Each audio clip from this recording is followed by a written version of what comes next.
Chapter 25. Abraham took another wife, whose name was Keturah.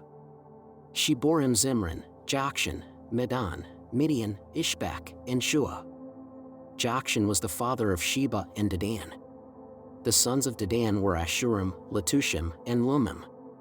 The sons of Midian were Ephah, Epher, Hanok, Abida, and Eldah. All these were the children of Keturah. Abraham gave all he had to Isaac. But to the sons of his concubines Abraham gave gifts, while he was still living, and he sent them away from his son Isaac, eastward to the east country. This is the length of Abraham's life, 175 years.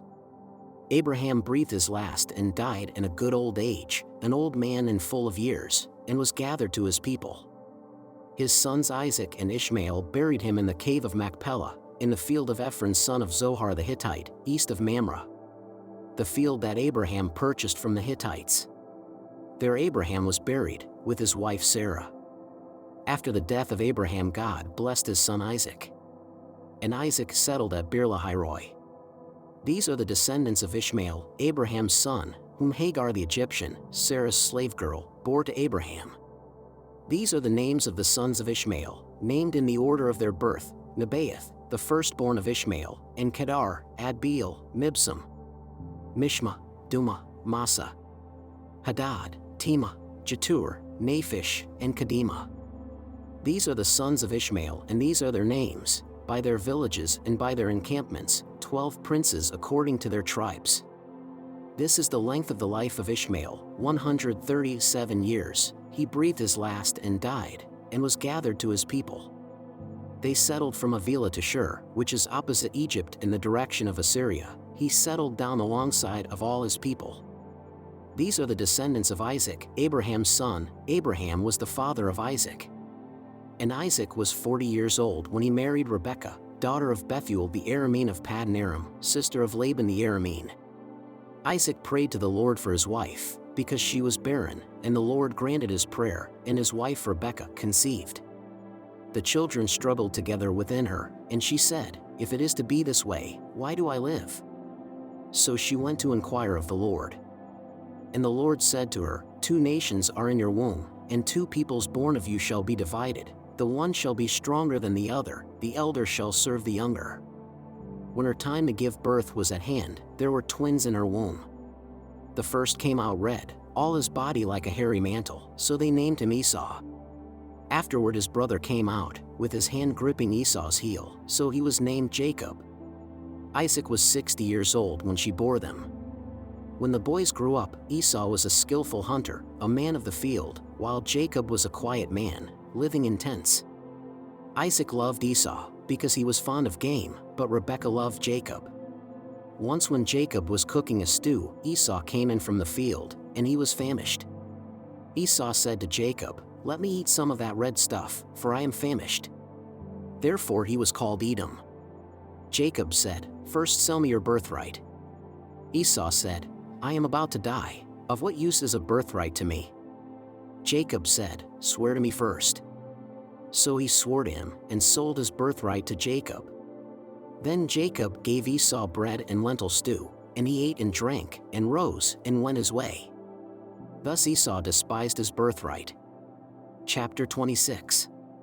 Now there was a famine in the land, besides the former famine that had occurred in the days of Abraham. And Isaac went to Gerar, to King Abimelech of the Philistines.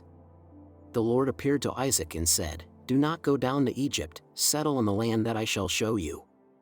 Reside in this land as an alien, and I will be with you, and will bless you, for to you and to your descendants I will give all these lands, and I will fulfill the oath that I swore to your father Abraham. I will make your offspring as numerous as the stars of heaven, and will give to your offspring all these lands, and all the nations of the earth shall gain blessing for themselves through your offspring. Because Abraham obeyed my voice and kept my charge, my commandments, my statutes, and my laws." So Isaac settled in Gerar. When the men of the place asked him about his wife, he said, "She is my sister," for he was afraid to say, "My wife," thinking, or else the men of the place might kill me for the sake of Rebekah, because she is attractive in appearance. When Isaac had been there a long time, King Abimelech of the Philistines looked out of a window and saw him fondling his wife Rebekah. So Abimelech called for Isaac and said, "So she is your wife? Why then did you say, 'She is my sister'?" Isaac said to him, "Because I thought I might die because of her." Abimelech said, "What is this you have done to us? One of the people might easily have lain with your wife, and you would have brought guilt upon us." So Abimelech warned all the people, saying, "Whoever touches this man or his wife shall be put to death." Isaac sowed seed in that land, and in the same year reaped 100-fold. The Lord blessed him. And the man became rich, he prospered more and more until he became very wealthy. He had possessions of flocks and herds, and a great household, so that the Philistines envied him. Now the Philistines had stopped up and filled with earth all the wells that his father's servants had dug in the days of his father Abraham.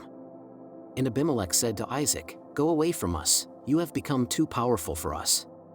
So Isaac departed from there and camped in the valley of Gerar and settled there. Isaac dug again the wells of water that had been dug in the days of his father Abraham, for the Philistines had stopped them up after the death of Abraham, and he gave them the names that his father had given them. But when Isaac's servants dug in the valley and found there a well of spring water, the herders of Gerar quarreled with Isaac's herders, saying, "The water is ours." So he called the well Ezek, because they contended with him. Then they dug another well, and they quarreled over that one also, so he called it Sitnah. He moved from there and dug another well, and they did not quarrel over it, so he called it Rehoboth, saying, "Now the Lord has made room for us, and we shall be fruitful in the land." From there he went up to Beersheba. And that very night the Lord appeared to him and said, "I am the God of your father Abraham. Do not be afraid, for I am with you and will bless you and make your offspring numerous for my servant Abraham's sake." So he built an altar there, called on the name of the Lord, and pitched his tent there. And there Isaac's servants dug a well. Then Abimelech went to him from Gerar, with Ahuzzath his advisor and Phicol the commander of his army. Isaac said to them, "Why have you come to me, seeing that you hate me and have sent me away from you?" They said, "We see plainly that the Lord has been with you, so we say, let there be an oath between you and us, and let us make a covenant with you, so that you will do us no harm, just as we have not touched you and have done to you nothing but good and have sent you away in peace. You are now the blessed of the Lord." So he made them a feast, and they ate and drank. In the morning they rose early and exchanged oaths, and Isaac set them on their way, and they departed from him in peace.